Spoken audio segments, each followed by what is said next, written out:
웰싱킹. 구독해주시면 앞으로 좋은 영상으로 보답하겠습니다. 좋아요도 눌러주시면 영상 제작에 많은 도움이 됩니다. 제1부. 인생의 밑바닥에서 싹튼 부의 씨앗. 여전히 누군가에게 소중한 존재다. 모든 걸 잃었던 그날 나는 생강 위에 서 있었다. 미래를 꿈꾸던 시절에도, 승승장구하던 시절에도, 그리고 모든 것을 잃었을 뿐만 아니라 10억 원이라는 빚만 남은 그날에도 생강은 여느 때처럼 아름답게 흐르고 있었다. 얼마나 많은 시간이 흘렀을까.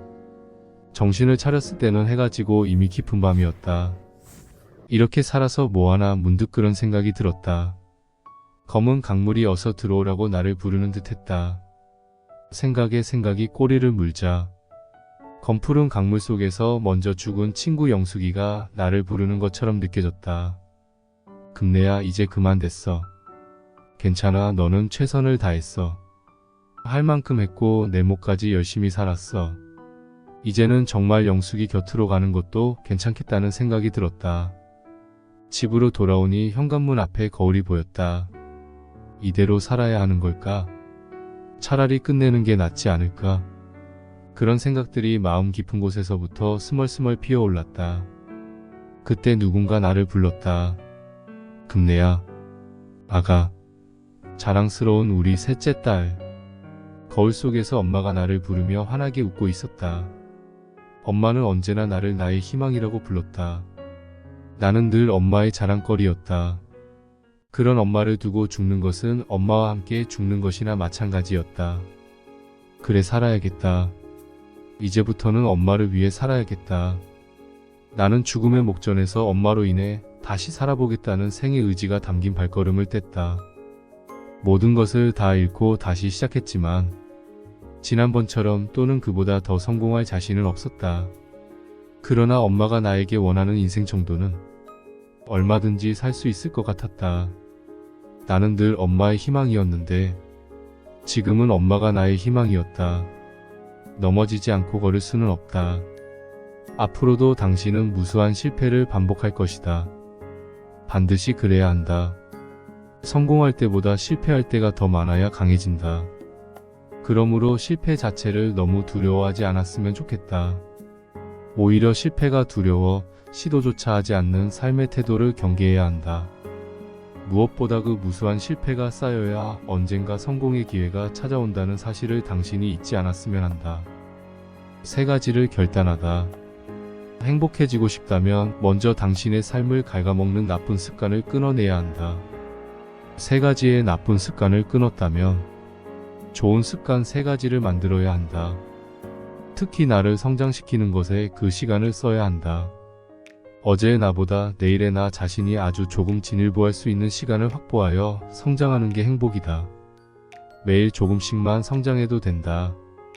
예를 들어 하루 1%만 매일 성장해도 100일이면 100%로 성장하는데 오늘의 1% 성장은 시간의 흐름에 따라 성장이 거듭되니 100일 후면 기대한 것 이상으로 성장해 있을 것이다. 아무리 부족하고 못난 인생이라고 하더라도 멈추지 않는다면 5년 후에는 지금과는 완전히 다른 인생을 살게 될 것이라는 말이다. 1000명의 사람을 스승으로 삼다. 첫 사업에 실패했을 때까지만 하더라도 나는 누군가의 조언을 중요하게 생각하지 못했다. 그저 혼자 열심히만 하면 성공할 줄 알았다. 성공으로 가는 길에 올라타는 건 매우 간단한 일이다. 문제는 지속과 해결이다. 주기적으로 찾아오는 포기의 욕망과 결정적인 순간에 일어나는 각종 사고를 통제할 수 없다면 우리는 목표에 도달할 수 없다. 이게 멘토와 롤모델, 더 나아가서 그 분야 전문가의 코칭이 필요한 이유다. 당신이 선택한 분야의 최고가 되고 싶다면 그 분야 최고의 사람을 스승으로 삼아야 한다. 그들이 너무 바쁘거나 해서 지속적인 친분을 쌓기 어렵다면 직접 만나지 않고도 배울 수 있는 방법이 있다. 성공한 사람들은 이미 이런 방법을 쓰고 있다. 먼저 책에서 스승을 찾아라. 당신과 비슷한 환경에서 성공한 사람들의 책을 읽어라. 읽는 것에서 끝나면 안 되고 아예 그 방법을 먹어버리겠다는 마음가짐으로 공명을 유지하고 실천해야 한다. 당신이 뻔한 이야기라고 생각하는 이 방식으로 그들이 성공할 수 있었다는 사실을 잊지 마라. 성공한 사람들의 인생을 섣불리 판단하지 말고 그들의 입장에서 생각하고 내 삶에 적용하려는 자세가 중요하다. 다음으로 스승처럼 생각하는 연습을 하라. 결정의 순간이 왔을 때 롤모델이라면 어떻게 행동하고 결정했을지 상상하는 게 중요하다. 롤모델에 대해 충분히 공부가 된 상태라면 현명한 결정을 내릴 수 있을 것이다. 핵심은 1000명의 사람을 스승으로 삼는 데 있다. 1000명의 스승을 아주 먹어버려서 내 것으로 만들려고 해야 한다. 스승이 정말로 필요한 이유는 지속할 힘을 얻고 해결책을 얻기 위해서다. 목표 달성도 결국 지속과 해결이 관건이다. 포기하지 않는 것, 문제 앞에서 도망치지 않는 것만으로도 완주는 가능하다. 단 혼자서는 외롭고 지난한 길이 될 것이다. 성공한 사람들 곁에는 늘 훌륭한 스승이 있었다. 그러므로 성공을 원한다면 어떻게 할지 고민만 하지 말고 스승을 찾아 벤치마킹하라. 스승의 시선으로 꿈을 향한 여정을 지속하고 문제를 해결하라. 100일만 실천해도 누구나 알게 된다. 켈리 델리를 준비하는 2년 동안 나는 100권의 책을 반복해서 읽고 실천했다. 단지 100권의 책을 읽고 실천하는데 그치지 않고 그 사람들의 삶을 통째로 먹어버리기로 다짐했다. 그 사람들의 삶을 통째로 먹기 위해서 먼저 그 사람의 생각을 이해하고 실행 방법을 그대로 따라했다. 잘 이해되지 않는 부분은 수백 번 다시 읽고 실패해도 계속 따라했다. 그러자 조금씩 길이 보이기 시작했다. 내 생각과 태도가 변하고 있다는 걸 느낄 수 있었다. 성공하는 사람들의 실행 도구들은 처음에는 적용이 쉽지 않았다. 하지만 이 습관을 자신의 삶에 적용할 수 있다면 누구라도 성공에 가까이 다가갈 수 있을 것이다. 먼저 목표를 분명히 한다. 사람들의 목표는 생각보다 분명하지 않은 경우가 많다. 꿈이 이루어지게 하려면 분명한 목표를 정해야 한다. 예를 들어 100억 원을 가진 부자가 되겠다. 같은 명료한 목표가 있어야 한다. 분명한 목표를 자꾸 되새기면 어느 순간 목표가 잠재의식 속에 내재된다. 이게 바로 신념이다. 인간의 잠재의식은 의식보다 3만 배나 강력한 힘을 갖고 있다. 의식적으로 도무지 해낼 수 없는 일들을 잠재의식은 가능하게 만든다. 그렇기 때문에 성공을 위해서는 먼저 분명한 목표를 잠재의식에 새겨 넣어야 한다. 데드라인을 정한다. 켈리 델리를 시작하면서 나는 남들을 이롭게 하여 5년 안에 300억 원의 부자가 되겠다는 목표를 정했다. 5년이라는 데드라인을 정해 놓았고 그때까지 목표를 이루기 위해 최선을 다했다. 그러자 데드라인을 훨씬 앞당겨 목표를 이룰 수 있었다. 구체적으로 상상한다. 5년이라는 데드라인을 정한 뒤 나는 5년 후 어떤 집에 살고 있을 것이고 어디에 있는 어떤 회사에서 어떤 일을 하고 있을지 자세하게 상상했다. 그때쯤 우리 회사 직원은 몇 명일지 어떤 사람들이 일하고 있을지도 상상했다. 이른바 시각화 훈련이다. 대부분의 성공한 사람들은 상상력이 뛰어나다. 상상을 통해 시각화된 것들은 추상적인 명제보다 훨씬 쉽고 빠르게 잠재의식 속에 새겨진다. 그래서 잠재의식의 강력한 힘을 발휘하려면 구체적으로 상상하는 힘이 필요하다. 액션 플랜을 세운다. 손쉽게 할 수 있는 아주 작은 일부터 찾으면 된다.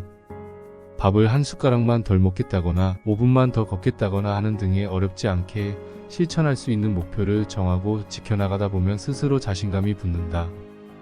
내가 할 수 있는 가장 쉬운 일부터 바로 시작하면 된다. 그것이 당장 실행할 수 있는 액션 플랜이다. 그러고 나서 좀 더 어려운 액션 플랜을 도전하고 실행해 나가면 된다. 그런데 사람들은 대개 그 일이 될지 안 될지를 계속 고민하면서 시간을 흘려보낸다.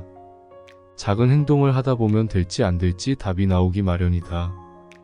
그러므로 생각만 하지 말고 즉시 행동하라. 보이는 곳마다 한 문장으로 정리된 꿈을 적어둔다. 보이는 곳마다 꿈을 언제까지 이루겠다는 문장이 적혀 있으면 그것을 볼 때마다 스스로 자신의 꿈과 데드라인을 상기하게 되어 잠재의식 속의 목표가 강력하게 내재된다. 나는 300억이라는 숫자를 컴퓨터 비밀번호로 정했다. 화장실이며 냉장고, 거울, 책상, 화장대 등 집안 곳곳에 5년 안에 300억 원을 가진 부자가 되겠다고 써놓았다. 매일 꿈을 100번 이상 외친다. 이루고 싶은 꿈을 한 문장으로 만든 다음에 100번 외치려면 적어도 10분 정도가 소요된다. 더 간절히 이루고 싶은 꿈이 있으면 종이에 100번 쓴다. 이는 우선순위를 분명히 하기 위함이고, 또한 이는 잠재의식에 내 꿈을 각인시키는 일이기도 했다. 잠재의식에 새겨진 꿈은 내가 의식하지 않는 순간에도 꿈틀거린다. 잠재의식이 내 꿈을 위해 일하기 때문이다. 할까 말까 고민하는 시간에 일단 이 일을 해보는 사람들은 알 수 있다. 이 성공한 사람들의 법칙이 목표 달성에 강한 뿌리가 되어준다는 사실을 100일만 실천해도 누구나 알게 된다. 세상의 모든 첫걸음은 보잘것없어 보인다. 그러나 첫걸음을 떼지 않으면 아무것도 이루어지지 않는다.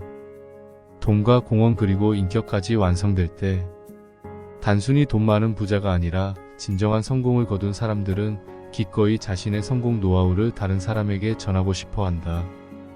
지금 나도 돈을 어떻게 흘려보낼 것인지를 계획하고 실천했기 때문에 상상할 수도 없었던 부를 거머쥐었다. 개인적인 성공보다는 내가 몸담은 공동체를 위해 건강하고 맛있는 초밥을 만들고 이민자와 현지인들에게 일자리를 제공하는 걸 우선순위로 삼았다. 세계 최고의 초밥을 만들어 타인에게 반드시 공헌하겠다는 그 마음이 햇살이 되어 나의 앞날을 환하게 밝혀준 것이다. 온 우주의 에너지는 다른 사람을 위해 부를 축적하겠다는 사람들에게 향한다. 그렇기에 당신이 부를 거머쥐려는 목적이 타인을 향해 있다면 반드시 부자가 될 수 있을 것이다. 빈자와 부자. 앞서 부자의 자질과 조건에 돈과 공헌 그리고 인격을 갖춰야 한다고 언급한 바 있다. 빈자도 단순히 돈이 없는 사람을 지칭하는 게 아니다. 공헌할 마음이나 인격을 갖추지 못한 상태를 말한다. 지금은 비록 금전적인 어려움을 겪더라도 공헌하고 싶은 마음과 인격을 갖춘 인재라면 그 사람은 부자에 가깝다고 할 수 있다. 돈은 없더라도 성실하고 인간미가 넘치는 사람을 돕고 싶은 게 인지상정이다. 그런 사람은 반드시 기회를 얻는다. 지금 내가 한국에서 버는 돈 중에서 인쇄나 강연비 등은 전에 기부하고 있다. 유럽에 1000개 이상의 매장을 갖고 있는 요즘도 윈윈윈이라는 비전은 변하지 않았다. 함께 상생하겠다는 비전, 그 비전이 캘리델리를 성장시켰던 가장 큰 원동력이자 성공 법칙이었다고 자부한다. 부자에 대한 르상티망이 있는가? 나는 사람들에게 부를 이룬 노하우를 전하면서 어떤 이유에서인지 돈을 악의 근원처럼 보는 사람이 많다는 걸 알게 되었다. 이것이 부자에 대한 르상티망에서 기인한 태도라는 걸 깨달았다. 르상티망은 약자가 강자에게 품는 증오, 복수, 격정, 질투, 분노 같은 게 뒤섞인 감정이다. 철학자 니체가 제시한 개념이며 이보다 훨씬 더 폭넓은 의미를 담고 있다. 약자가 강자에게 갖는 시기심, 이에 대한 생각을 조금만 비틀면 새로운 관점으로 볼 수 있다. 그렇다면 약자는 강자가 되기 싫을까? 약자는 계속 약자로 남고 싶어 할까? 그렇지 않다. 시기심의 밑바탕에는 탐심이 있기 때문이다. 물론 돈만 많다고 행복한 것이 아니다. 가족과 화목하다고 걱정이 없는 건 아니다. 즉 행복, 건강, 가족, 돈 등의 모든 요소를 골고루 갖춰야 한다. 그렇기 때문에 돈도 다른 요소처럼 중요하다. 부를 원하는가? 그렇다면 부자와 돈에 대한 위약적인 생각부터 떨쳐야 한다. 당신이 원치 않았는데도 학습된 부자와 돈에 대한 부정적인 관념을 모두 지워야 한다. 나 또한 부자와 돈에 대해 그렇게 생각했던 적이 있었다. 내가 생각하는 부자란 이렇다. 착한 사람, 남을 돕는 사람, 사랑할 줄 알며 사랑받을 줄 아는 사람, 존경받는 사람, 너그러운 사람, 열심히 살아온 사람, 친구가 되고 싶은 사람, 주변을 보살피는 사람, 지혜로운 사람, 사람을 살리는 사람, 자기 결정권이 있는 사람, 사회의 이익을 위해 앞장서는 사람, 동물을 아끼는 사람, 환경을 보호하는 사람. 내가 생각하는 돈이란 이렇다. 많아야 하는 것, 남을 도울 수 있는 수단, 있으면 편리한 것, 대부분의 해결책, 꼭 있어야 하는 것, 노력의 결과, 나눌 수 있는 것, 보람의 상징, 병을 고치게 해주는 것, 여유로움, 엄마에게 주고 싶은 것. 나는 웰싱킹으로 돈에 대한 긍정의 가치들을 잠재의식 속에 투영했다. 돈 버는 것은 쉽고 재밌다. 돈은 착하고 행복을 부른다. 돈은 무한하다라고 반복해서 말했다. 부자들은 돈은 무한하다고 여기고 실제로도 그렇다. 이렇게 확언하는데도 내면의 부정적인 요소들을 잠재울 수 없다면 선언을 추천한다. 선언은 내가 먼저 말을 하고 실천하는 일이고, 확언은 이미 일어난 일을 말로 되풀이하는 것이다. 예를 들어 나는 백만장자의 생각 파워를 가지고 있다라고 확언하면, 거짓말하지 마, 너는 백만장자가 아니잖아? 말이 떠오를 수 있다. 그러니 나는 그런 사람이 아니지만 해낼 거라고 선언해야 한다. 한치의 부정적인 생각도 허용하지 말고 한없이 긍정적인 태도로 선언하라. 선언할 때는 마치 그렇게 되고 있는 것처럼 상상하며 오감으로 느껴야 한다. 느껴지는 즉시 행복감을 표출해야 한다.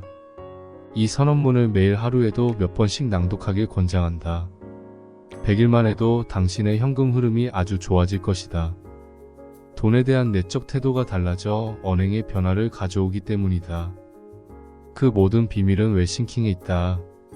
자신이 왜 부자가 되고 싶은지 명확하게 알아야 한다. 내면의 밑바닥에 있는 공허함을 채우지 못하면 부자가 되어도 행복할 수 없다. 당신의 궁극적인 목적은 지속 성장하는 행복한 부자라는 사실을 명심하라. 돈을 벌고 싶은 이유가 여러 가지일 수 있다. 내가 1000명 이상의 자수성가한 부자를 연구하고 만나면서 깨달은 것은 성장이 멈추면 행복하지 않다는 결론이었다.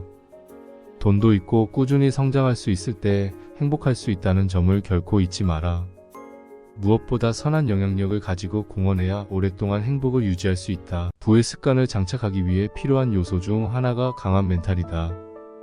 멘탈은 결코 타고나는 것이 아니다. 삶에 주어진 미션들을 하나씩 해결하면서 강화시키는 것이다. 멘탈 트레이닝이라는 말이 있듯이 멘탈은 철저하게 훈련을 통해 강화된다.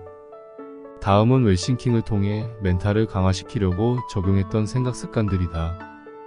탓하기를 멈추고 내 목표에 집중하라. 탓하려거든 남 탓보다 내 탓을 하라.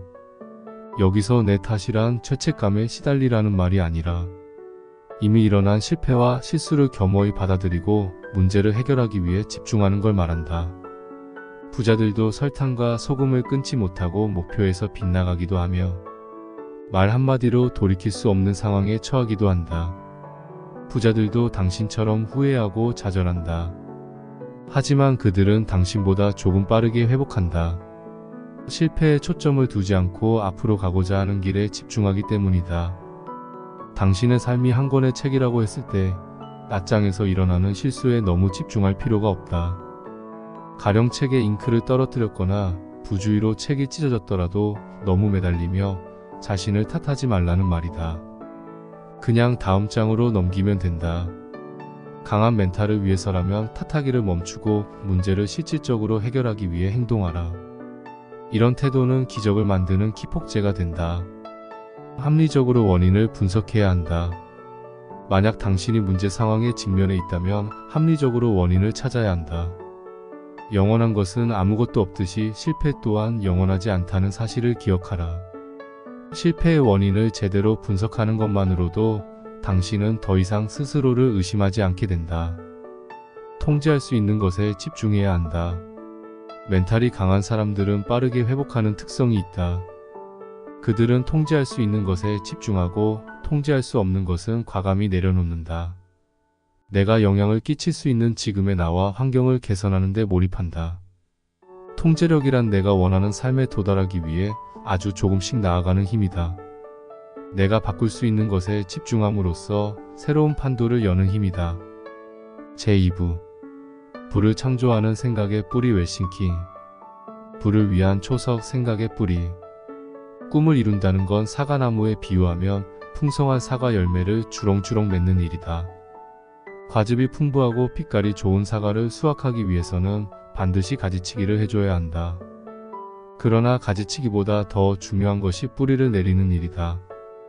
겉보기엔 사과나무의 가지들이 온갖 어려움을 이겨내는 것처럼 보이지만 그 아래에 강한 뿌리가 있어야 흔들리지 않을 수 있다. 처음에는 사람이 습관을 만드는 것처럼 보이지만 결국 사람을 만드는 건 습관이다. 고로 당신이 진정부를 이루고 싶다면 그에 맞는 습관의 뿌리를 내려야 한다.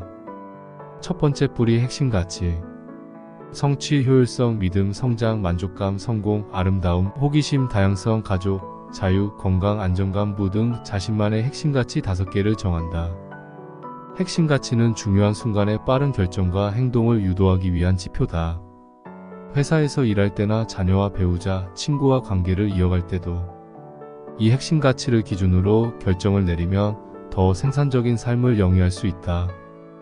핵심 가치를 깨달은 후 해야 할 일은 목표와 꿈을 설정하는 것이다. 목표는 자신의 한계를 넘어 무한 능력의 세계로 이끄는 장치다. 다음의 원칙에 맞춰 실현 가능한 상태로 만들어 나가자. 가능성을 예단하지 마라. 목표와 꿈을 설정할 때 가장 하지 말아야 할 것은 달성 가능성을 미리 판단하는 행동이다.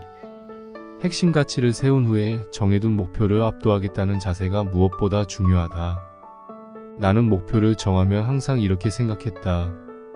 나는 이 목표를 이루는 방법을 지금은 모르지만 반드시 찾을 것이다. 일단은 기세를 몰아 목표에 집중하는 게 중요하다. 명확한 목표여야 한다. 좋은 목표란 수치화가 가능해야 한다. 예를 들면 나는 100억 원을 가진 부자가 되겠다 등의 명확한 목표를 설정하는 것이 좋다. 측정이 가능해야 한다. 명확한 목표를 세운 후에는 목표로 가는 전체 과정을 측정해야 한다. 이렇게 하면 변화를 몸소 느낄 수 있어서 목표를 향해 가는 길이 즐거워진다. 또한 측정은 목표를 달성해가는 전체 과정에서 자신의 위치를 파악할 수 있도록 도와주는 장치이기도 하다. 이는 끈기와 의지에 영향을 미친다. 무조건 원대해야 한다. 목표를 작게 잡은 사람보다 크게 정한 사람이 훨씬 더 혁신적으로 생각하며 강한 추진력을 가지고 목표를 달성할 수 있다. 큰 목표가 있으면 완전히 다르게 행동할 수 있다. 그 자체가 강력한 힘이기 때문이다. 그러므로 무조건 원대한 목표를 정하라. 도달하고 싶은 상태를 마음껏 상상하라. 실현 가능해야 한다. 여기서 실현 가능한의 의미는 단계적 목표를 설정하라는 의미다. 목표가 원대할수록 많은 시간과 열정을 필요로 한다. 그래서 최종 목표는 원대하게 그리되 그걸 이루는 세부적이고 단계적인 목표를 세워서 나아가야 한다. 중장기 5년과 10년 후의 목표를 쪼개서 올해 1년 동안 달성할 목표는 무엇인지 정해보자. 그리고 여기서 그치지 말고 1년의 목표를 쪼개서 반기, 분기, 매월, 매주, 매일 무엇을 해야 하는지 아주 작은 목표를 설정해보자. 이렇게 하면 실행이 훨씬 쉬워진다. 계단을 오르듯 목표 하나하나를 달성하며 의지를 다져라. 그러면 언젠가 원하는 목표에 도달해 있을 것이다. 데드라인을 정해야 한다. 데드라인이 없는 목표는 허황될 뿐이다. 데드라인을 설정해야 하는 이유는 당신이 원하는 미래의 청사진을 그리기 위해서다. 시기를 정하지 않으면 미래를 상상하는 것은 어렵다. 상상하지 못하면 도달하기 힘들어진다. 두 번째 뿌리, 결단력. 기적은 행동하는 사람에게 찾아온다. 목표 성취에서 가장 어려운 점은 진정한 결단을 내리는 일이다. 어떻게 할 것인지, 과연 내가 해낼 수 있을지 걱정하면서 시간을 허비하지 마라. 크게 대성한 사람들은 가치체계가 확실하고 인생의 목표가 명확했다. 그래서 일단 결단하면 행동으로 옮겼다. 결단을 내리는 것 자체가 일종의 행동임을 명심하라. 결단에 대한 바람직한 정의는 행동이 따르는 정보라고 할 수 있다. 행동이 자연스럽게 뒤따를 때에 진정한 결단을 내릴 수 있다. 결단은 행동하게 만드는 원인이 되고 더 큰 목표를 달성하는 원초적인 힘이 된다. 결단을 자주 내리면 내릴수록 더 훌륭한 결단을 할 수 있다. 그리고 결단하기가 어렵지 그것을 이루는 일은 오히려 쉽다. 만약 당신이 무언가를 결단했다면 유연한 태도로 선택의 폭을 넓혀 나아가야 한다. 우리가 원하는 것은 결과이지 매 순간의 과정을 그대로 이루려는 게 아니기 때문이다. 또한 결단을 내렸다고 자기 자신을 너무 혹사시킬 필요는 없다. 항상 다음을 대비하여 자신의 상황과 상태를 고려하면서 유연성 있는 태도로 나아가야 한다. 최종 결과에 이르는 과정에서 궤도의 수정은 필수적임을 잊지 말아야 한다. 세 번째 뿌리, 선언. 선언하라. 자기의 삶을 진취적으로 이끄는 사람은 선언할 수 있어야 한다. 선언은 탈선하지 않고 목적지에 다다를 수 있도록 또 여러 갈래로 나뉜 길에서 한눈을 팔지 않도록 가드레일을 설치하는 작업이다. 만약 당신이 누군가에게 본보기가 되어야 하는 리더의 입장이라면 선언의 힘을 더 중요하게 생각해야 한다. 리더 중에는 첫 번째 유형의 리스크를 선택하지 않고 선언하지 않는 리더가 있고, 두 번째 유형의 리스크를 선택하고 선언하는 리더의 두 가지 유형이 있다. 언뜻 보기에는 유형 1의 리더가 일을 더 잘하고 회사에 더 필요한 존재처럼 보일 수 있다. 이 리더는 리스크를 피하고 아무것도 선언하지 않았기 때문에 약속을 어긴 적이 없다. 일도 열심히 하고 애사심도 있어 모두가 잘하고 있다고 생각할 수 있다. 하지만 결과적으로 유형 2의 리더가 성과도 더 좋았고 회사에서 따르는 사람도 많았다. 유형 2의 리더가 선언한 목표 10개 중에 7개를 성공시킨다고 했을 때 성공한 프로젝트는 조직과 개인의 성과에 큰 영향을 끼쳤다. 실패한 3개의 프로젝트는 앞으로 성장할 수 있는 밑거름이 되었다. 그러나 유형 1의 리더는 아무 선언도 하지 않아 실패하지는 않았지만 성장하지도 않았다. 간혹 선언하고 실패하면 자신의 위치가 난처해질까 두려워하는 사람들의 고민을 듣는다. 하지만 처음부터 아무것도 시도하지 않은 사람에 비하면 더 많이 배우고 성장한다. 선언은 포기의 순간에 내가 혼자가 아님을 깨우쳐주는 힘이다. 네 번째 뿌리 믿음. 모든 성공은 자기 자신을 사랑하는 것에서부터 비롯된다.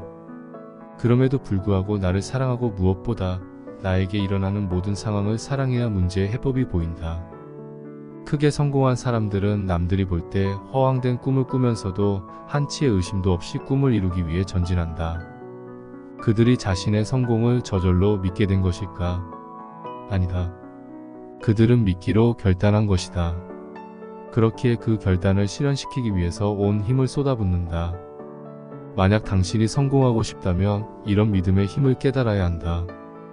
믿겨져서 믿는 게 아니라 자신이 가고자 하는 목표에 집중하기 위해 그냥 믿어버리는 것이다.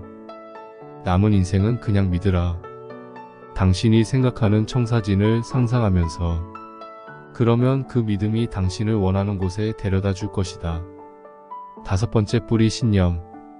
믿음이 의식 속에 있는 것이라면 신념은 무의식 속에 존재한다. 의식 속의 믿음은 당신이 마음을 어떻게 먹느냐에 따라 생기기도 하고 없어지기도 한다.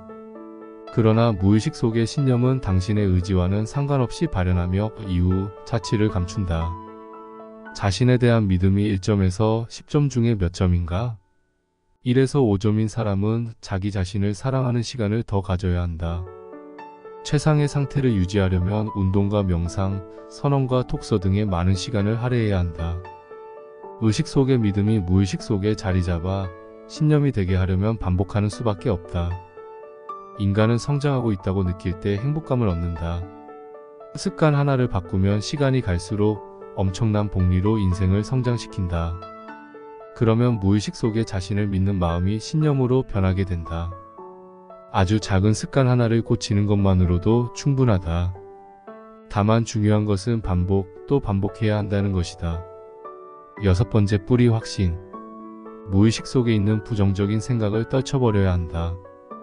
많은 사람이 부자가 되고 싶다고 말하지만 그들의 무의식 속에는 부자에 대한 부정적인 생각과 부자가 되는 것에 대한 두려움이 있다.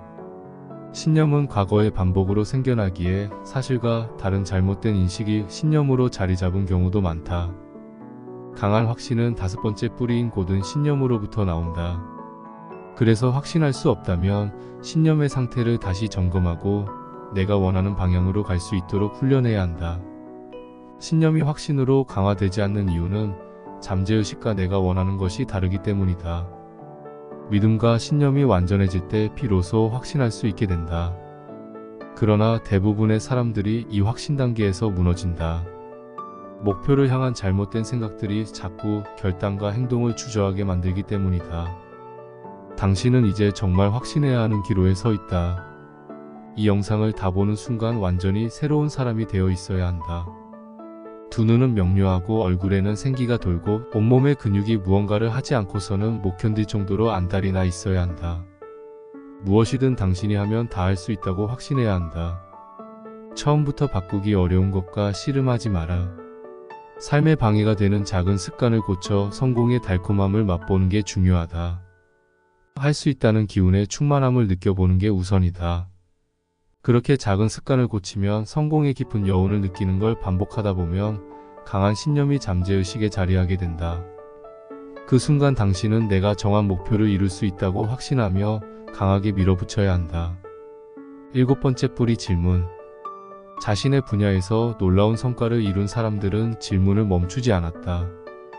부를 이루기 위한 마지막 뿌리인 질문은 삶을 송두리째 바꿔놓을 정도로 강력하다.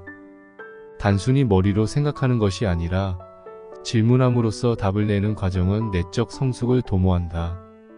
가끔 난데없이 큰 난관이 드리워지면 답이 없다고 느껴질 것이다. 하지만 답이 없는 게 아니라 아직 답을 찾지 못한 것이라고 생각했으면 좋겠다. 이 어려움을 해결할 답을 아직은 아니지만 답은 꼭 있다고 믿기를 소망한다. 질문을 바꿔나가며 꿋꿋이 대답하면 당신은 반드시 답을 찾을 수 있을 것이다. 손쉽게 찾은 답은 당신의 인생을 뒤바꾸고 심장을 요동치게 할 기폭제가 되지 못할 수도 있다. 당신이 찾고자 하는 답을 이미 구해놓은 사람들이 얼마든지 있다는 사실을 기억하라. 그 답을 온전히 당신 것으로 체득하면 된다. 그러니 낙심하지 말고 계속 묻고 또 물어서 당신의 삶을 찾길 바란다. 간절히 원하면 당신 앞에 답은 반드시 나타날 것이다. 웰싱킹의 정수는 시각화다. 꿈을 현실로 만드는 데에는 10%의 의식과 90%의 무의식이 작용한다. 중요한 점은 의식보다 무의식이 삶에 더 지대한 영향을 끼친다는 사실이다. 나는 무의식의 엄청난 힘을 이용해서 큰 부를 이루었다. 10%의 의식으로 내가 통제할 수 있는 일들을 시도했고 나머지 90%의 무의식은 내 꿈을 위해 자동으로 일하도록 지시했다. 일할 때나 수면을 취할 때, 운동하거나 대화를 할 때 등 그 어느 순간에도 무의식이 계속 일하도록 설정했다. 무의식은 의식이 몽롱한 상태에서 활발하게 일한다. 즉 잠들기 직전에 10분 그리고 아침에 눈 뜰 때 10분 정도가 무의식의 시간이다. 이때 내가 이루고 싶은 것을 100번쯤 반복해서 말하는데 이것을 100일 이상 반복한다. 잘만 활용하면 잠재의식은 인생에서 더 많은 것을 성취할 수 있도록 도와주는 최고의 수단이 된다.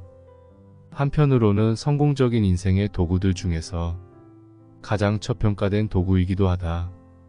마인드 파워, 생각 파워, 생각의 힘, 마음의 힘, 끌어당김의 법칙 등 여러 가지로 불린다.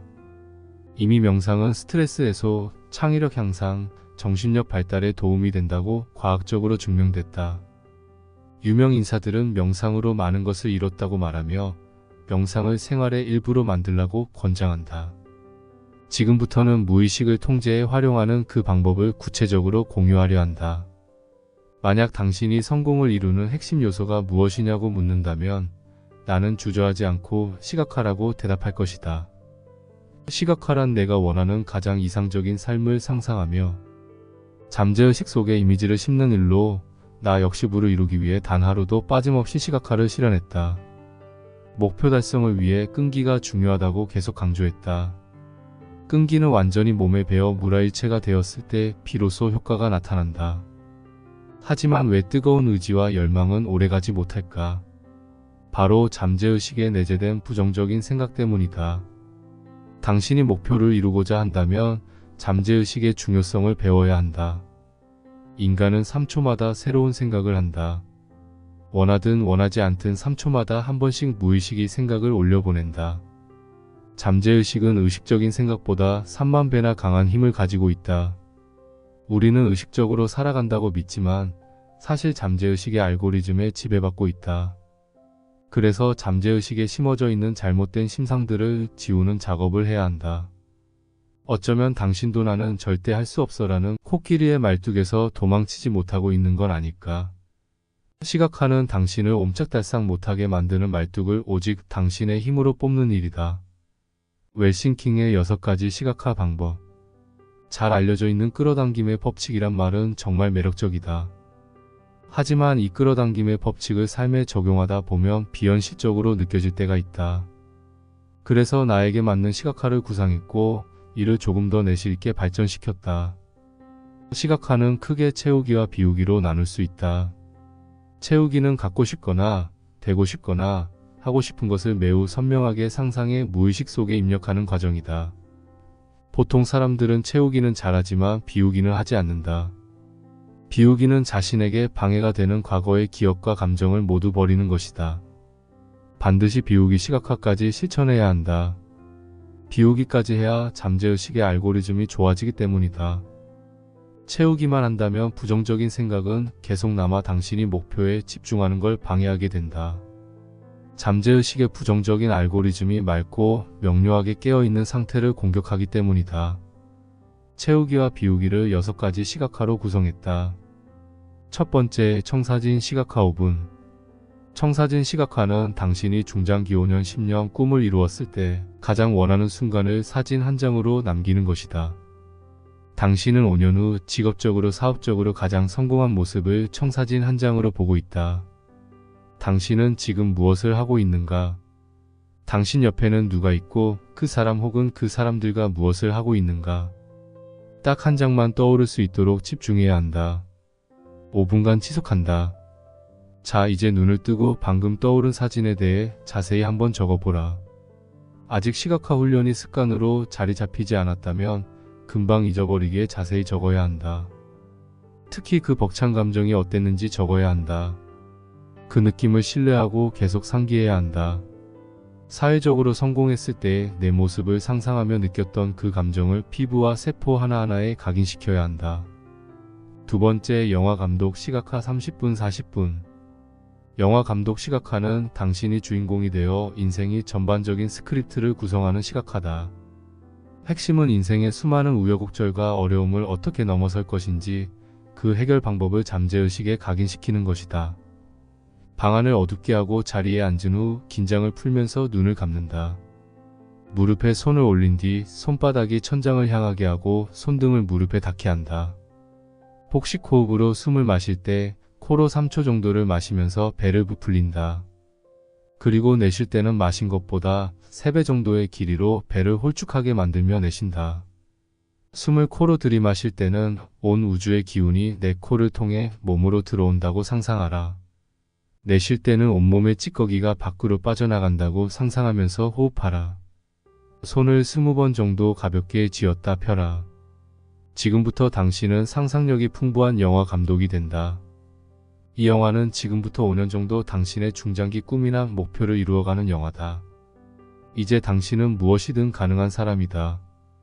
당신을 방해했던 모든 사람과 상황은 더 이상 당신을 괴롭히지 못한다. 주인공은 클라이맥스에 다다르면 엄청난 힘을 얻고 원했던 모든 걸 이루어내다. 진정으로 강해진 당신의 모습을 보라. 온몸으로 느낄 수 있는 모든 감각으로 성공한 당신의 모습을 느껴보라. 많은 우여곡절에도 불구하고 당신은 이루고 싶은 모든 걸 이룬 상태다. 할 수 있다고 믿어라. 이렇게 멋진 집을 당신을 가질 수 있다고 확신하라. 당신의 꿈을 이루기 위해 도와준 사람을 보았는가? 성공 직후에 당신은 누구와 함께 있는가? 누가 당신의 꿈을 이루는데 일조했는지를 꼭 기억하라. 그리고 정말 마음을 다해 고마움을 표시하라. 자, 이제 눈을 떠라. 당신이 듣고 싶은 말을 적어보라. 당신의 영화를 한 줄로 요약해서 명료하게 적는 게 중요하다. 그 옆에 언제까지 이룰 건지 날짜를 적어 넣어라. 그리고 당신이 이 꿈을 이루기 위해 하지 말아야 할 3가지를 선택해서 적어라. 이번에는 꿈을 이루기 위해 반드시 해야 할 3가지를 적어라. 마지막으로 내가 성공한 모습을 본 감정을 정리해서 기록해보자. 내가 성공한 모습을 봤을 때의 감정이 정말 중요한데 이걸 잠재의식이 기억하도록 만드는 것이 핵심이다. 얼마나 행복했는지, 얼마나 뜨거운 희열을 느꼈는지 당신의 단어로 정리하라. 이제 아주 작은 것이라도 실천하며 행동으로 보여라. 세 번째, 아침 시각화 3분에서 10분. 아침에 눈을 뜨자마자 오늘이 가장 이상적으로 흘렀을 때의 내 모습을 상상한다. 아침 시각화의 핵심은 큰 꿈을 이루는데 필요한 요소를 아침에 받아들여 긍정적인 잠재의식을 발현시키는 것이다. 다만 앞서 말했듯 모든 시각화가 한 번 했다고 효과를 보는 게 아니다. 반드시 매일 하루를 시작하면서 실천해야 나도 모르게 쌓인 불순물을 비워내고 그 자리에 새로운 것을 채울 수 있다. 네 번째, 긴장 시각화 10초에서 3분. 만약 긴장되거나 중요한 일정이 있다면 1분 동안 눈을 감고 내가 원하는 가장 이상적인 방법으로 일이 진행되는 모습을 그려라. 예를 들어 큰 계약건이 있다면 고객과 내가 서로에게 좋은 방향으로 질문을 주고받고 고민을 해결하여 계약서에 서명하는 걸 그려보는 것이다. 웃으며 악수로 마무리하는 장면까지 시각화해 회의에 들어가면 좋은 성과를 거둘 수 있다. 강연이나 공연을 앞두고 있다면 감동적으로 공연하고 있는 모습을 상상하라. 강연이나 공연에 참석한 사람들의 인생에 변화를 일으키는 열광적인 장면을 상상할 수도 있다. 5번째, 블랙홀 시각화 1시간에서 2시간. 이제 비우기 차례다. 블랙홀 시각화는 엄마 뱃속에 있었던 순간부터 가지고 있던 부정적인 잠재의식을 버리는 과정이다. 블랙홀 시각화를 제대로 활용하려면 나이대별로 기억과 감정을 지워야 한다. 예를 들어 내가 50이라면 10대, 20대, 30대, 40대까지의 기억과 감정을 지워야 한다. 이때 기억만 지우는 게 아니라 감정도 함께 지우는 것이 핵심이다. 불을 끄고 편안한 자세로 눈을 감는다. 안정된 상태로 상상해야 한다. 당신은 지금 꿈을 이룰 수 있다는 동기부여로 충만해진 상태다. 열심히 살겠다고 다짐했고 며칠이 지났다. 당신은 지금 시내에 가고 있다. 차가 아주 쌩쌩 달리는 사거리 신호등 앞에 서 있다. 도로를 건너기 위해서 막발을 떼고 걷기 시작한다. 횡단보도의 중간 정도 왔을 때 덤프트럭이 당신에게 달려오더니 그대로 치고 지나간다. 당신은 영혼이 되어 이미 부서져 버린 당신을 내려다보고 있다. 당신의 영혼은 지금부터 사랑하는 사람들에게 가서 작별 인사를 전해야 한다. 사랑하는 사람에게 나는 이미 죽었다고, 그동안 고마웠다고 말하라. 영혼이 된 당신은 장례식을 지켜보고 있다. 당신은 그들에게 어떤 모습으로 기억될까? 당신의 자녀는 당신을 어떤 사람이라고 기억할까? 당신은 장례식을 계속 지켜본다. 이제 시간이 많이 지났다. 당신의 영혼은 하늘 높이 올라간다. 당신이 없는 이 도시는 여전히 잘 돌아가고 있다. 한참을 바라보다 이번에는 더 높이 올라가 지구 밖으로 나간다. 당신 바로 앞에 블랙홀이 있다. 블랙홀은 우주의 청소기다. 우주의 모든 쓰레기들이 블랙홀에 들어가면 형체도 없이 영원히 사라진다. 당신은 지금 지구에서의 기억을 떠올리고 있다. 아주 어릴 적 생각을 하고 있다. 당신의 어린 시절이 블랙홀에 빨려 들어간다. 당신이 미쳐보지 못했던 온갖 부정적인 것들을 블랙홀이 모두 빨아들이고 있다. 먼저 초등학교 이후의 모든 사진들이 떠오른다. 지금부터 3분간 초등학교 시절의 모든 사진을 떠올릴 때마다 버려라. 이번에도 무의식 속에 남아있던 모든 사진을 빨아들였다. 이제 10대 후반 고등학교 때까지의 사진들을 떠올려 본다. 생각하는 순간 당신의 사진이 블랙홀 속에 빨려 들어가 영원히 없어진다. 이번에는 20살에서 30살 사이의 사진들을 보고 있다. 20대 모든 사진뿐만 아니라 당신이 미쳐보지 못한 사진들까지 다 먹어버렸다. 30대, 40대, 50대 그 이상의 나이대라면 같은 방법으로 블랙홀의 모든 인생의 사진을 버린다. 모든 기억은 블랙홀 속으로 들어갔고 그 기억들에는 더 이상 아무 감정도 남아있지 않다. 엄청난 힘을 가진 우주 청소기에서 어마어마한 상자가 나타난다. 그 상자에 잘못했다는 마음, 잘했다는 마음, 기쁘다는 마음, 슬프다는 마음, 성공했다는 마음, 실패했다는 마음까지 다 담기면 마지막으로 상자에 폭탄을 집어넣고 닫는다. 곧바로 블랙홀 속으로 들어간 상자가 팡 터지면서 흔적도 없이 사라졌다. 당신은 이제 맑고 깨끗한 영혼으로 다시 태어났다. 당신의 잠재의식도 백지 상태가 되었다. 이제 당신이 가장 이상적으로 살고 있을 모습을 상상하라. 30대, 40대, 50대, 60대의 당신은 어떤 인생을 살고 있는가? 내친김에 80대, 100살까지 상상하라. 그 어떤 후회도 없이 행복한 삶을 살고 있다. 그리고 때가 되어 당신의 영혼은 원래 왔던 우주로 돌아간다. 100년이 흘렀다. 1000년이 흘렀다. 이 지구에서 당신이 살았다는 것을 기억하는 사람은 아무도 없다. 만년이 흐르고 억만 년이 흘렀다. 서서히 눈을 떠라. 블랙홀 시각화를 한번 했다고 다 지워지는 것은 아니다. 다만 자주 할수록 밑바닥에 있는 사진들이 올라온다. 스스로 왜 이런 버릇이 있는지 알게 되고 왜 이렇게 살았는지 깨닫게 된다. 그래서 하면 할수록 내 삶을 방해하는 모든 요소를 비울 수 있다. 머리가 가벼워지고 두뇌 회전도 빨라진 것을 알게 된다. 블랙홀 시작화를 실천하지 않았을 때는 자꾸만 떠오르는 불필요한 생각들이 나를 괴롭혔다. 내가 생각하려고 한 것도 아닌데 계속 생각하게 됐다. 다시 가난해지고 또 사업이 망할까봐 걱정이 많았다. 그러나 지금은 그런 생각들이 전혀 떠오르지 않는다. 블랙홀 시각화를 지속해왔기 때문이다. 블랙홀 시각화는 2-3년 정도 수련한다고 마음을 먹고 시작하는 게 좋다. 6번째, 저녁 시각화 3분에서 10분. 블랙홀 시각화가 과거 인생의 모든 잡념을 비우는 것이라면 저녁 시각화는 오늘 나에게 있었던 생각과 감정을 모두 비우는 것이다. 매일 저녁 하루를 비우는 시각화를 한 후 다음날 기상했을 때 하루를 이상적으로 보내기 위한 아침 시작화를 한다면 당신이 원하는 삶에 더욱 가까워질 것이다. 이제 꿈이나 목표가 생겼다면 미래의 청사진을 상상하고 그렇게 되기 위해 결단해야 한다. 믿겨져서 믿는 게 아니라 이걸 믿겠다고 결단하는 뚝심으로 무장해야 한다. 믿기까지 너무 많은 게 소모되니 일단 믿어버리고 실현시켜라. 내가 만난 부자들은 확언의 대가였다. 하루의 시작 전에 긍정 확언을 실천하면 외부의 영향으로부터 잘 휘둘리지 않는다. 내면을 긍정적인 상태로 만든 다음 하루를 시작하면 일의 모든 과정이 순조롭게 느껴지기 때문이다. 무엇보다 어려움이 닥치더라도 성장을 위한 과정으로 생각하며 당연하게 받아들이게 되는데 이것이 정말 중요한 지점이다. 어려움을 당연하게 여기는 것, 이것이 바로 아침 긍정 확언의 힘이다.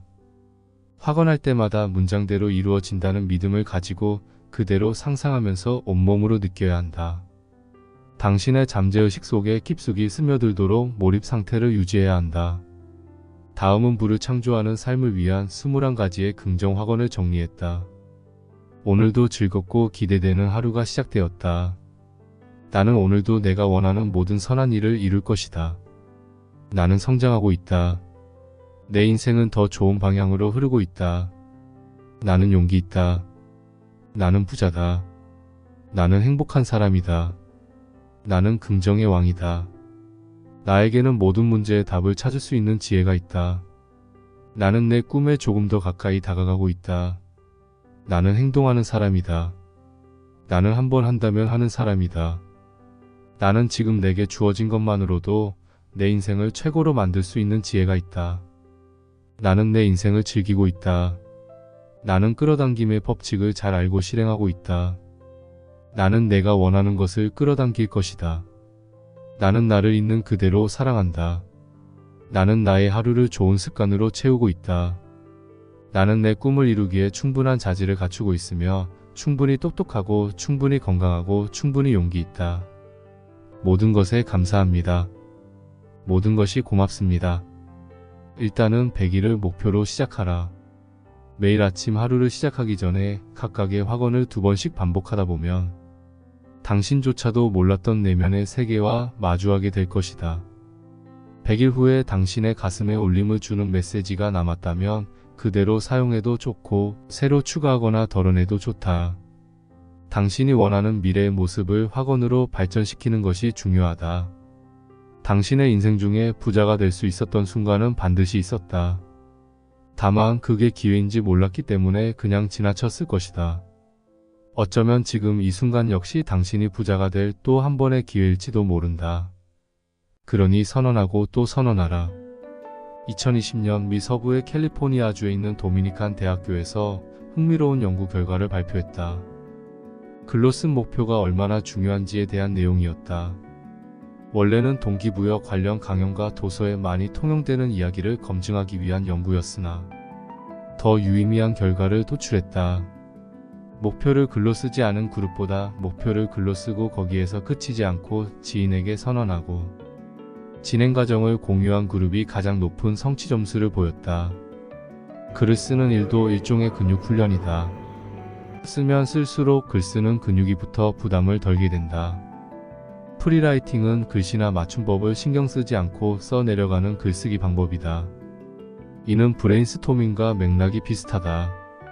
처음에는 멈추지 않고 10분, 15분 정도 자신의 생각과 느낌을 글로 옮겨라. 멈추지 않고 쭉 써나가는 게 중요하다. 프리라이팅의 장점은 장문에 대한 부담을 낮추는 동시에 실력은 향상시키면서 잠재의식을 활성화하는 데 있다. 잠재의식을 활성화하는 일은 더 많은 가능성을 얻는 일이다. 이는 부와 직결되기 때문에 글을 쓰는 것은 정말 중요하다. 글로 쓴 목표는 다시 읽고 정리하는 과정에서 당신이 직면한 장애물을 인식하도록 돕는다. 이것들을 알아차려야 시각화로 수행하는 과정을 통해 마음을 정화시키고 감정을 다스릴 수 있게 된다. 마치 명상하는 것과 같은 효과를 얻을 수 있는 것이다. 그러니 시각화와 학원처럼 글쓰기도 매일 실천하는 게 좋다. 비전보드는 이정표를 시각화한 것이라고 보면 된다. 그래서 그래프, 사진, 신문, 롤모델 엽서, 스티커 등 다양한 요소로 구성하면 더 좋다. 비전보드가 완성되면 자주 볼 수밖에 없는 위치에 놓아라. 일상생활 중에도 계속 확인함으로써 당신의 잠재의식 깊은 곳에 목표를 집어넣는 것이다. 선언은 그 내용을 들어줄 청자가 필요하므로 그래서 관계지향적이기도 하다. 지인에게 선언함으로써 목표를 위한 다음 행동을 할 수밖에 없도록 상황을 조성한 것이다. 이처럼 자신의 목표를 선언한다는 것은 흩어져 있던 우주의 모든 기운을 내게 집중시키는 일이다. 인생의 수레바퀴를 균형 있게 디자인하라. 인생의 수레바퀴란 라이프 코치들이 개인 코칭을 할 때 사용하는 도구다. 삶의 중요한 영역에 대한 전반적인 자기 만족도 조사를 위해 각 영역마다 1점에서 10점까지 스스로에게 점수를 매긴다. 1. 개인 재정 상태. 나는 돈 때문에 죽고 싶은 적도 있었지만 어느 순간 부자의 비밀을 알게 되었다. 그래서 다음과 같은 목표를 정했다. 첫째, 나는 내가 원하는 모든 것을 가질 수 있는 재정 상태를 만들겠다. 둘째, 내가 원하는 시간을 살아갈 상태를 확보하겠다. 셋째, 내가 원하지 않는 일을 거절할 수 있는 힘을 가지겠다. 지금의 나는 여러분의 상상 이상으로 내가 원하는 모든 걸 살 수 있는 상태가 되었다. 일단 당신도 부자란 어떤 것인지 적어보라. 그리고 눈을 감고 부자가 되었을 때를 매일 상상하라. 여기서 핵심은 당신의 목표를 숫자로 구체화해 잠재의식 속에 집어넣는 것이다. 예를 들어 당신이 원하는 집과 자동차, 가족을 위한 선물, 그리고 생활비 모든 것을 통틀어 합한 값을 목표로 정하면 좋다. 잠재의식은 당신이 정한 목표 숫자를 더 잘 기억할 것이다. 직업과 미션. 우리는 직업을 통해 꿈과 가까워진다. 더 나아가 직업으로 우리가 행하고자 하는 인생의 미션을 수행하게 된다. 좋은 직업이란 경제적 자립은 물론이고 명예롭고 사람을 살리는 일이자 지구와 자연을 보호하는 일이어야 한다. 나와 가정뿐만 아니라 사회적 기여를 할 때 비로소 사람은 자기 존재의 가치를 깨달을 수 있다. 대부분의 직업은 사람을 살리는 일이다. 건설 현장 인부는 집이나 학교를 지어 안전과 안정을 줌으로써 사람을 살린다. 식당 직원은 손님의 건강을 책임지며 사람을 살린다. 같은 일을 하더라도 당신이 어떤 의미를 두고 일하는지에 따라 보람과 결과는 천지 차이다. 고로 지금 하고 있는 업에서 최고 위치까지 올라가라. 다른 누군가가 하는 일이라면 당신도 할 수 있다. 당신의 업종이 무엇이든 같은 업계의 최고를 본받아 그들이 시도한 방법을 일단 따라해보라. 최고가 된 사람만큼 노력하여 결국 최고의 자리에 올라서면 그 외의 다른 일에서도 최고의 전략가가 될 확률이 크다. 실패한 사람과 성공하는 사람의 차이는 1알이나 2알 그 어디쯤이다. 성공한 사람은 성공할 때까지 한다. 실패한 사람은 마지막 1알을 남겨두고 재능이 아니라며 돌아선다. 몇 년씩 쏟아온 것을 버리고 다시 처음부터 새롭게 시작하려고 한다. 그러지 말고 반드시 될 때까지 해보는 습관을 길러야 한다. 3. 건강한 몸과 근육 상태. 인생이 수레바퀴에 나오는 10가지가 모두 균형을 이루고 있을 때 우리는 행복하다고 느낀다. 그 중에서도 가장 중요한 행복의 첫 번째 조건은 건강이다. 건강은 성공의 열쇠이기 때문이다. 건강한 몸이 없으면 나머지 9가지도 도미노처럼 무너져 버리고 만다. 그렇기 때문에 나이가 40이 되고 50이 될수록 최우선 순위는 건강이 된다. 건강이 중요한 또 다른 이유는 몸 근육이 빠지며 생각 근육도 빠지기 때문이다. 성공하는 사람들은 에너지가 굉장하다. 내외적인 면이 강하고 힘이 넘친다. 이런 면모는 체력에서 나온다는 사실을 간과하면 안 된다. 무엇보다 체력을 기르는 데 시간을 투자해야 한다. 특히 배와 가슴에 근육이 있어야 새롭게 도전할 수 있는 자신감이 생긴다. 당신도 꾸준한 건강관리에 힘쓰길 바란다. 갑자기 찾아온 기회에 제가 하겠습니다 라고 당당히 말할 수 있고 새로운 도전을 즐길 수 있는 사람이 되라. 4. 흥미롭게 재미있는 삶. 재미와 흥분은 인생과 성공의 필수 요소나 마찬가지다.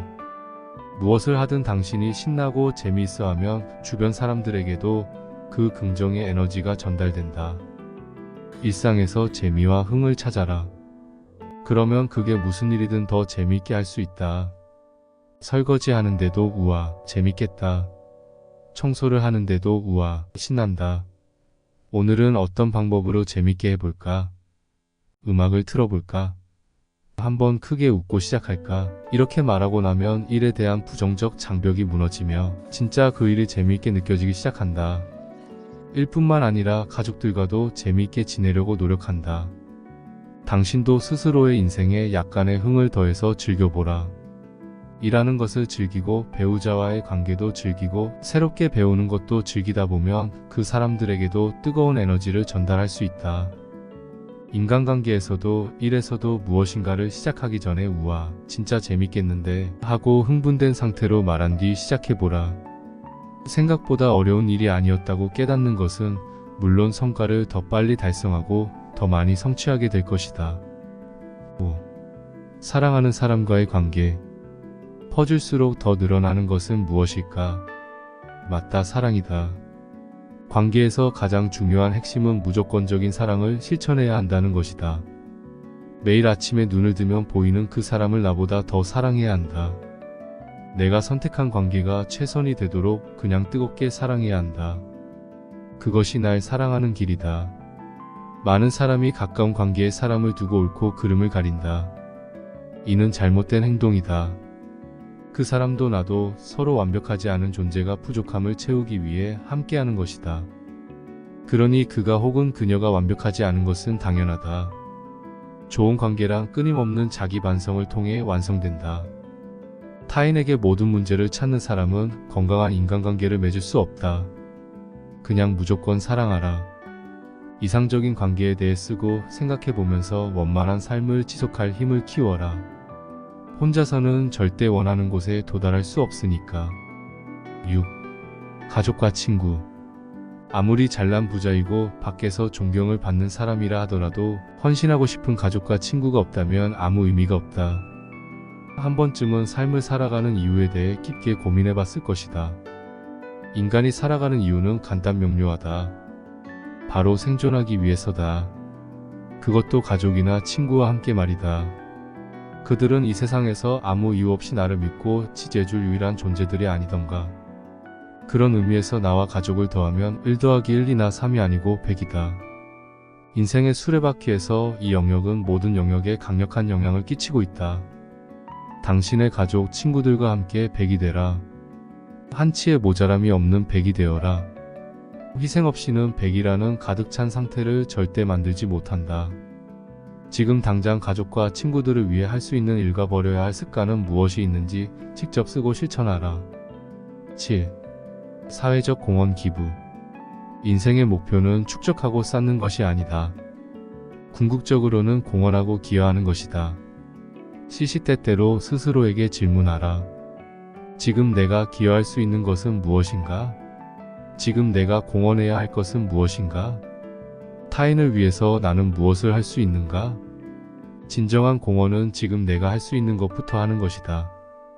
그래야 부의 기운이 샘솟는다.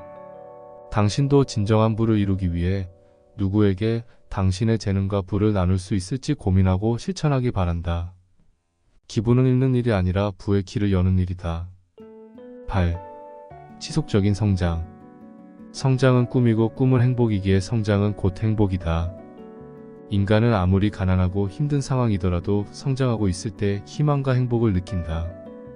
만약 꿈이 너무 멀게 느껴진다면 성장에 집중해야 한다. 전략적인 실천을 통해 성장에 집중 또 집중해야 한다. 행복의 지름길은 매일 성장하는 것이다. 아주 조금 성장한다 해도 괜찮다. 매일매일 아주 약간이라도 나아가려는 거북이 파워가 성장의 핵심이다. 인간은 꿈을 완전히 이루었을 때보다 성장하고 있을 때 더 큰 만족과 행복을 느낀다. 아무리 성공한 인생이라도 지속적인 성장이 없다면 위축될 수밖에 없다. 9. 정서적 건강 행복 지수. 이 영역은 매일매일 건강한 정신으로 아침을 맞이하고 행복해지는 것을 뜻한다. 아침마다 오늘 하루를 가장 행복하게 살기로 결단하면서 행복 지수를 높이는 게 중요하다. 정서적 건강은 내부적인 요인으로 만들어진다. 먼저 부정적인 생각과 단어를 쓰지 않아야 한다. 나는 부정적인 생각을 하지 않는다. 부정적인 생각이 날 때마다 머리를 흔들어 밖으로 튀어나가게 한다. 머릿속을 긍정적인 생각으로 채워 넣어야 좋은 방향으로 갈 수 있다. 10. 영적인 건강 마음의 평화. 영적인 건강을 위해서는 내면에 집중할 시간을 가져야 한다. 종교적 신념에 관계없이 마음의 평화를 유지하려고 집중하는 게 중요하다. 마음의 평화는 내가 사업을 성공하는데 일조한 1등 공신이었다. 영적인 건강은 신체적, 심리적, 사회적 평가에 대해 균형 잡힌 인식을 갖도록 도와준다. 그러므로 그 어떤 세상의 소음에도 건강한 정신과 마음의 평화를 유지하고 그 상태에서 외부의 자극에 동요되지 않도록 내 마음을 다스려야 한다. 나는 영적인 건강을 지키기 위해 뉴스를 보지 않는다. 이런 것들이 나의 정신세계를 혼란과 두려움에 빠뜨린다. 세상을 보는 통찰력과 세계의 흐름은 책으로 읽으면 된다. 예전에 나는 마음이 늘 불안했고 미래가 무서웠다. 아주 약간의 자극만 받아도 바르르 떨며 동요했다. 마음을 주체하지 못해 세상에 대고 고함을 지르고 싶었던 적도 많았다. 사람마다 마음을 편하게 만드는 방법은 모두 다를 것이다. 중요한 것은 의식적으로 행해야 한다는 점이다. 그래야 마음을 복잡하게 하는 대상으로부터 자유로워질 수 있다. 나는 정신 건강에 도움이 되면서도 마음의 평화를 이루는 방법으로 8가지를 실천하고 있다. 명상, 음악, 긍정, 요가, 독서, 봉사와 기부, 여행, 운동이 바로 그것이다. 내가 이렇게 마음이 평화를 위해 행동하는 8가지의 방식을 정해놓은 것은 시간을 허비하지 않고 즉각 실천하기 위해서다. 당신도 평온한 마음을 위한 자신만의 루틴을 정하라. 중요한 건 지금부터다. 5년에서 10년 안에 중장기 목표를 설정하여 그때에는 인생이 수레바퀴가 완전한 원형이 될 수 있도록 디자인해야 한다. 다만 수레바퀴의 모든 영역을 한꺼번에 향상시키려고 하지 말고 우선 그중 한 가지를 최고 수준으로 만들어라. 그러면 그 뒤에 오는 영역은 절로 향상될 것이다. 예를 들어 나는 가장 먼저 개인 재정 상태와 직업과 미션에 대해서 5년 동안 내가 목표한 수준을 이루었다. 그리고 나머지는 하나씩 이루었다. 건강한 수레바퀴를 만드는 과정에 진지하고 깊은 심도로 임하라. 가능한 한 외부의 자극 없이 온전히 홀로 있는 상태에서 어떻게 하면 동그란 수레바퀴를 만들 수 있을지 스스로에게 묻고 답해보길 권한다. 답한 후에는 수레바퀴가 원형이 되었을 때를 상상하며 자신의 길을 묵묵히 나아가길 바란다. 내가 생강에서 한번 죽었듯이 우리가 겪는 고통의 많은 부분은 문제를 바라보는 관점이 좌우한다. 그렇게 문제 자체가 우리에게 고통을 주는 것이 아니라 그것을 바라보는 태도가 중요하다는 말을 하고 싶다. 나의 삶을 귀하게 여기는 마음, 그 마음이 원하는 것을 이루는 시작점이 될 것이다. 행복한 일상 속에 있더라도 노력하지 않는다면 삶은 한순간에 무너질 수 있다. 그래서 목표를 이루는 것보다 중요한 것이 고난을 이겨내는 힘이다. 고난을 이겨내려면 살아야 할 이유를 명확히 알아야 한다. 특히 당신이 유일무이하고 가능성이 무궁무진한 존재라는 것을 스스로 믿어야 한다. 원하는 것을 얻으려면 먼저 당신부터 귀하게 여겨라. 삶을 하찮게 여기는 순간 사람은 그때 죽는다. 나는 그때 동행의 아름다움을 배웠다. 사업을 구상할 때 타인을 사랑하며 내 이익만을 위해 지구의 환경을 해치지 않겠다고 스스로에게 맹세했다. 무엇보다도 있는 그대로의 나 자신을 사랑하기로 결단했다. 나를 위해서 성공하려고 할 때는 그렇게 성공해서 멀어지는 것 같더니 우리를 생각하게 된 다음부터는 성공이 연이어 다가왔다는 사실을 깨달았다. 나부터 살고 보자는 사람은 큰 성공에서 멀어진다. 반면 우리를 생각하는 사람에게는 성공이 절로 따른다.